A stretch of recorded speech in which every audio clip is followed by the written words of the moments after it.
Do you love Kairos? Do you find yourself always wanting more Kairos, but just always come up short? Well, good news today, guys. If you said yes to either of those questions, we have a successful way to remedy that situation today, guys. We're going to be doing an Event Essentials Unlock Guide for the Zeffo battle in Territory Battles, folks. Hopefully, after today's video, you will be able to successfully complete this easy peasy lemon squeezy every time. With that being said, let's get into it, shall we? First and foremost, like I said, this is going to be the unlock battle for Zeffo, which means that you're going to be able to unlock Zeffo as a planet by completing this battle, guys. This is not necessarily the battle on Zeffo itself. When you are able to successfully open this as a guild and reach that number that you need, that magical number of 30, folks, then suddenly that Cairo farm becomes significantly easier for you. This, in my opinion, should be a top priority for guilds that are early to mid-game, more so than even like a Riva mission. And again, I know everyone knows that I hate the Inquisitors, but even objectively speaking, I still think this is more important than that. This alleviates so much of that Cairo farm, guys. You absolutely need to prioritize this as a guild. With that being said, let's go ahead and look at the requirements for the unlock itself. So first of all, we have Seer Junda. Seer Junda is a character by herself. She's just a marquee character.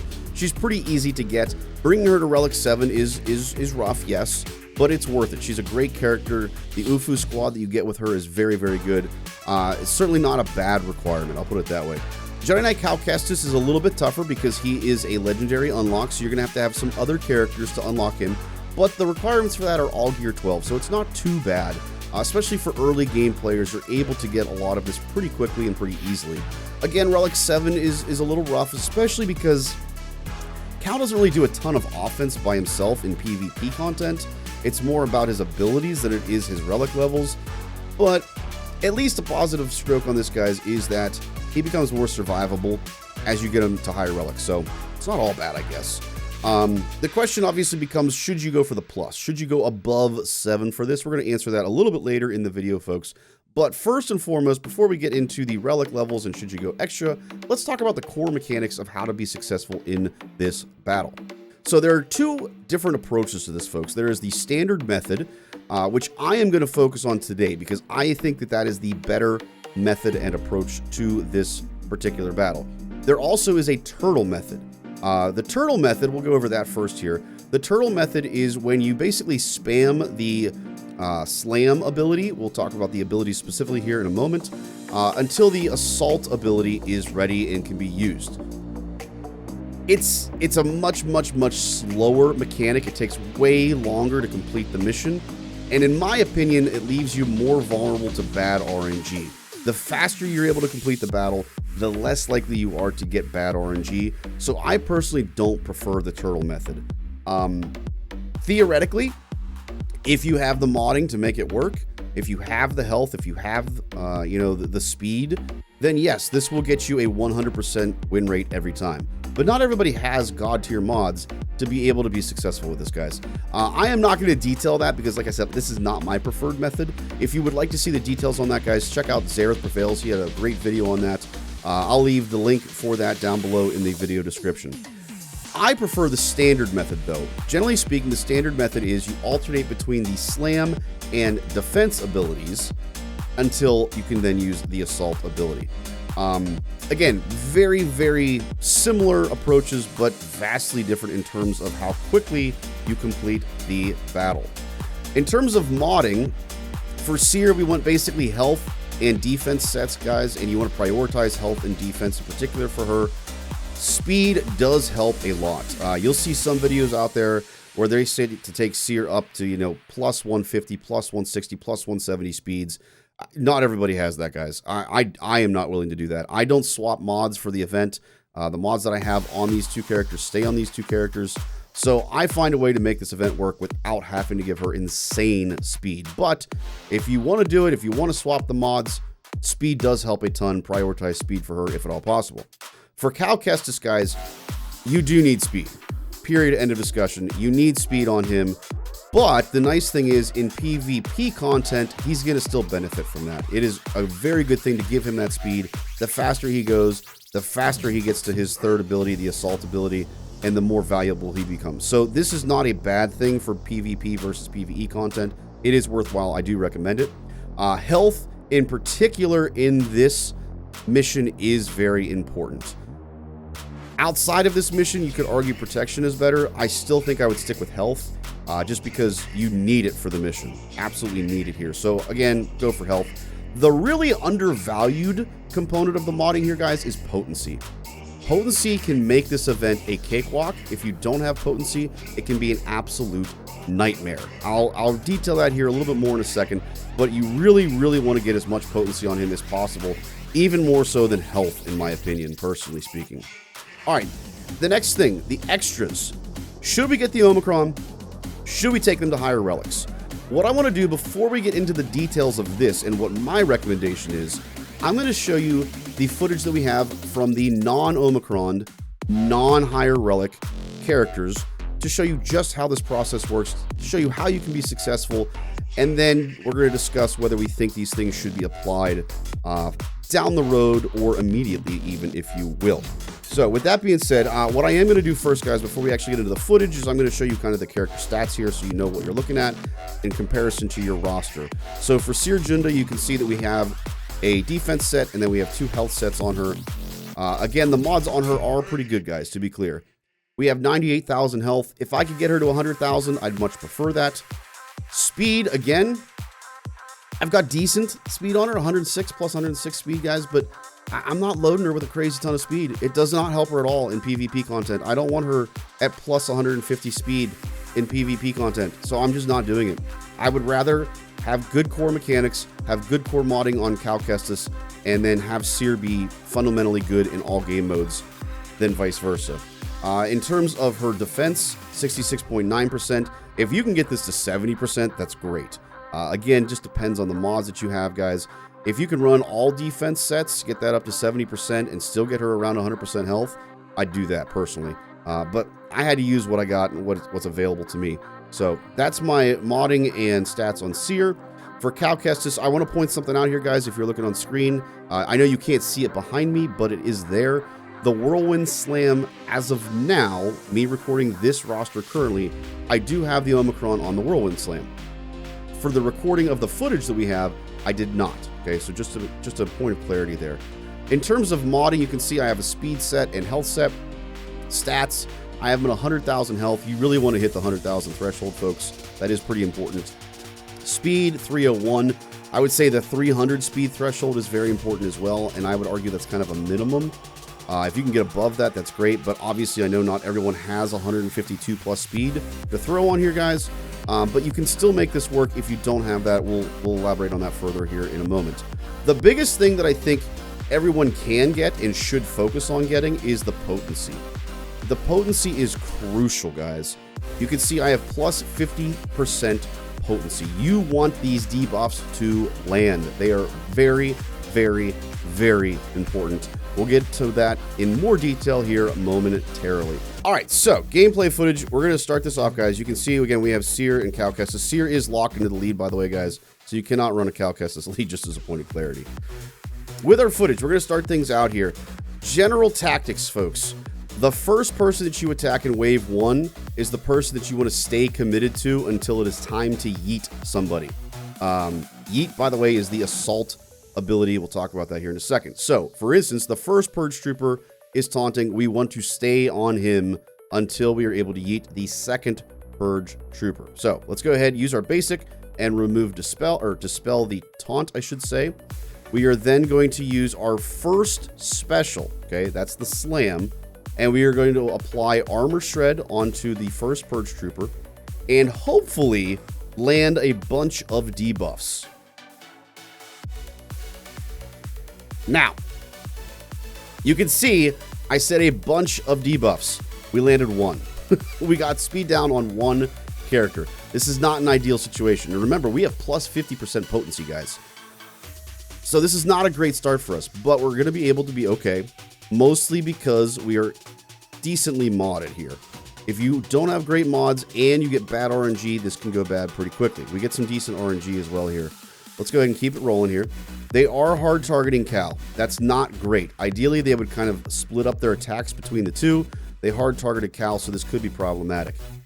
Key thing here, though, you'll notice that there is a taunt on the IPD at the moment. So you have a choice: either use the event special to get rid of that, or B, use your protection up ability with Seer.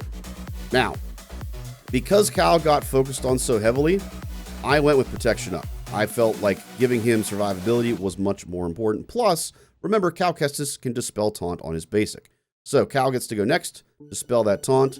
We're now going to, instead of using our our slam ability, the first special, we now move to defense, our second special ability, guys. And again, we're going to want to stay focused on that first Purge Trooper that we targeted earlier and kind of just slowly ramp up our protection up and survivability with this ability. The one danger of this is that we do gain riposte. If you hit the IPD droid with riposte, it can trigger the self-destruct mechanism, so you want to avoid that if possible. Sometimes you don't have a choice, unfortunately, on that, guys, just as an FYI. So let's keep it running here.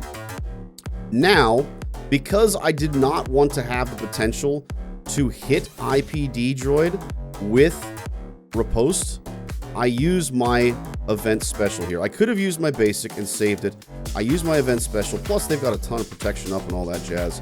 So why not run it? Throw that there, and then you're guaranteed to not have to go for the IPD droid with its basic, and plus you already dispelled all those other stuff as well. So we're back to our basic ability, again focusing on the first Purge Trooper here, guys. We're going to use the Armor Shred ability, again the slam again, on that same character, get our second Armor Shred on here, and you'll notice we got a much better drop of debuffs this time. We got speed down on the first Purge Trooper, we got defense down on him, and we got a stun on him. That's great. We also got a daze and a speed down on the IPD, which is amazing as well. So that was a good run on debuffs. That is very important. Very important. Back to our turn again. We're going to basic again on Purge Trooper. Nobody else was taunting, so we can just stay on top of him. And then this, because we are at 30 stacks, guys, we're at 30 stacks now, we are now going to be able to use our Impetuous Assault ability. With this ability, you want to now shift your focus over to the second Purge Trooper, the one that you have not been targeting, and you use your ability there, Impetuous Assault, and you yeet him, okay? That's going to be a core component in Phase 2, with a slight variation. We'll get to that in a second. Now you want to go back to your Purge Trooper, hard target on your Purge Trooper. At this point, there's some nuance to how we do this, guys. The biggest nuance is you want to be able to slowly whittle down your Purge Trooper, stay survivable, but more importantly, prepare yourself for phase, or I should say wave 2 in particular. So you can see right now I'm kind of debating back and forth. Do I want to risk using another Armor Shred here? Do I want to do the turtle method, quote unquote, that Xerath entails here? I decide in this instance to stay with the turtle method rather than risk another Armor Shred. And the reason for that is because I have riposte. If I hit, remember, if I do that ability with riposte and I hit my IPD droid, he can then blow us up. So I do intentionally decide to do the turtle method here. Then I continue on. He did blow up, unfortunately. Not much you can do about that. Another Armor Shred. Now, here's something I want to point this out, guys. As we go through this, you'll notice I almost used our protection up ability with Seer. Do not do that. Once you're down to one Purge Trooper, save the specials for Seer in particular, guys. Do not use the specials in Seer. Basics only. If you really need to use the event special, you can, but I don't recommend that either. Basically, Seer is just doing specials the basic all the way through here. The key is that you want to get the Purge Trooper down into the red. Once he's down into the red, then what you have to do is decide, do I want to risk doing the slam ability again, or do I use something else? So at this point, I have the choice to either turtle and use my defense ability, my second special, or I can use my Impetuous Assault ability and potentially get the kill. Generally speaking, I try to use the Impetuous Assault ability again once they're in the red, because it guarantees that I'm going to be good to go once I get into wave 2. You do not want to use this repeatedly though, guys. It will lower your defense. So if you're going to use this ability, use it once and once only after you have yeeted a character. Do not use it more than that, just as a point of emphasis there, guys. So you can see I did choose the turtle here. I played it a little bit more on the safe side. Luckily, we were able to get through him pretty well and get ourselves into phase 2, or wave 2, I should say. Now, here's the key. Slight switch in your approach with this, folks. You're going to notice that we have second sister, and she is taunting. We're going to remove the taunt here, and then we are done targeting second sister. We want to switch our focus over to the Purge Trooper because we are going to yeet the second sister with our Impetuous Assault ability. So, we're going to run a basic, switch over to Purge Trooper, apply our Armor Shred, and ideally, again, you want speed down to land, guys. That speed down is super, super important. Speed down didn't land on Purge Trooper. It did land on Second Sister, which is probably the better of the two. Second Sister is the one who is most dangerous here. You want to keep her under control at all costs. Give yourselves protection up for survivability purposes. Switch over to your impetuous, or your defense ability. Again, you're going all the time, guys, between slam, defense, slam, assault. Slam, defense, slam, assault. It's almost like the Rain Slicker events, essentially. So you run that, keep rolling.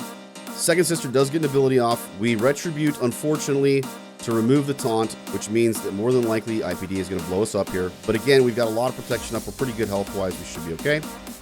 Focus back over on Purge Trooper. There's the explosion. We're okay, though. No worries, luckily. Now, here's a key moment in the battle, folks. You have taunt on Purge Trooper, and you have taunt on IPD. And remember, we have riposte right now, okay? If you remove the taunt from the Purge Trooper, you're going to be forced to go for IPD with your Slam ability. Remember, the Slam ability is the one that adds the Armor Shred. We want those Armor Shreds on the Purge Trooper, guys. So we're going to run the risk here, and we are going to target the IPD, and we're going to remove the taunt from the IPD. Now, theoretically, that means they can blow up again, so there's a little calculated risk here, guys. But that's going to allow us then to land our Armor Shred on the Purge Trooper again, which is where we want it to be at. Very, very nice. And again, you'll notice we landed a speed down on Second Sister. Again, very crucial. At this point, I can either do basic or I can use the event special. I choose basic on Cal again because we want to get to that 30 stacks. Always, by the way, guys, use your special with Cal, not the special event. Special event should only be used by Seer, folks. Now that we're at 30 stacks, time to yeet Second Sister, guys. Switch the target over to Second Sister. Use your Impetuous Assault. And she's gone. At this point, you're 90% of the way through. You're almost completely safe, guys. The only problem is that you can still, if Cal or Seer have been hard targeted, which in this particular case, my Cal is the one that's getting hard targeted, so he's getting a little bit rough at times. So you got to be careful here. You want to make sure you're saving yourself, protecting yourself as much as possible. At this point, we have the option to either basic or use our third, or our second special, I should say, folks. I choose to use the second special. It does not do very much, unfortunately, just because they haven't taken enough turns yet, but we're okay. Keep alternating back and forth. Give yourself protection up whenever possible. Slowly work them down with the Armor Shreds. You can see we landed a lot of speed down on that one. That one was really nice in particular. Keep alternating back and forth, and you get the win.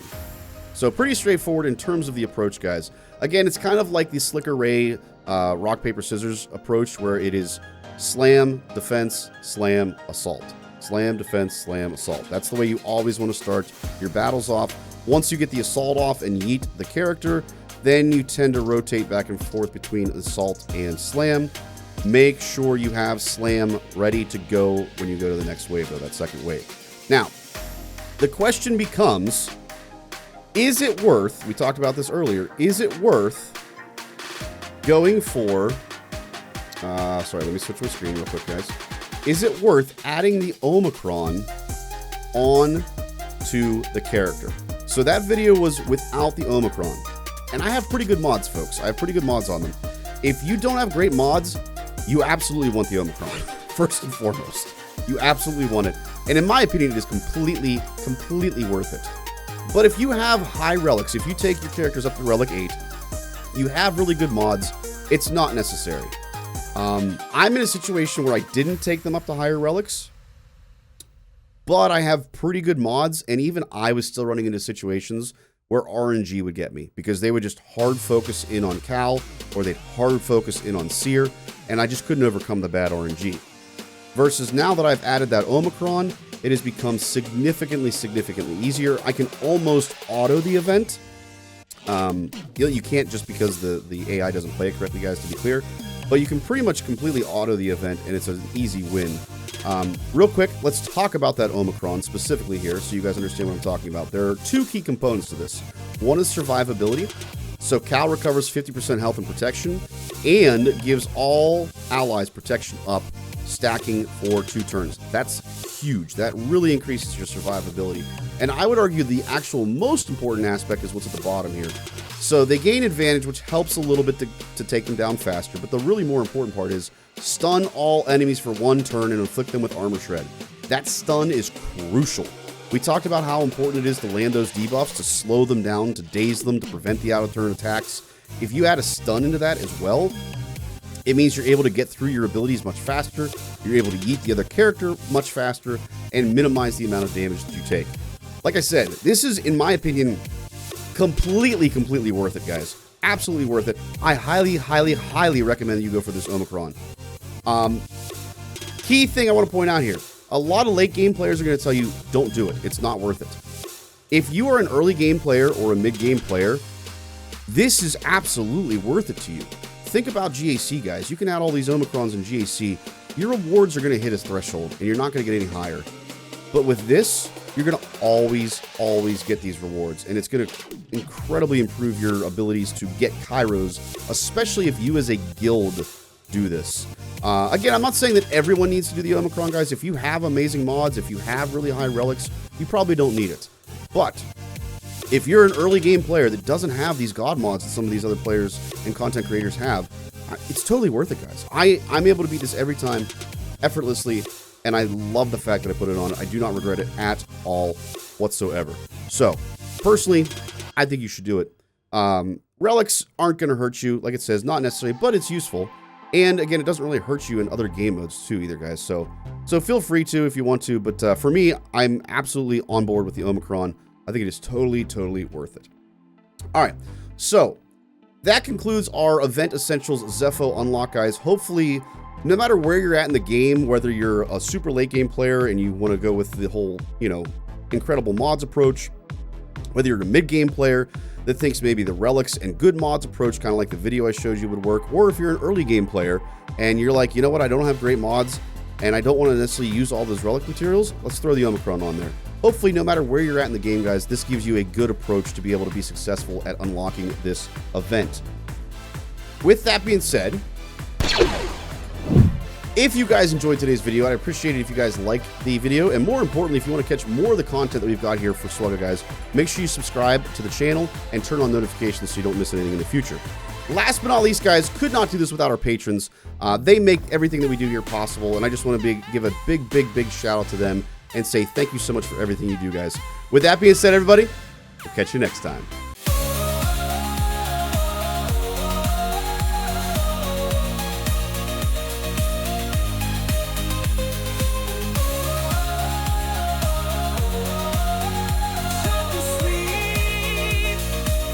Just cannot be beat.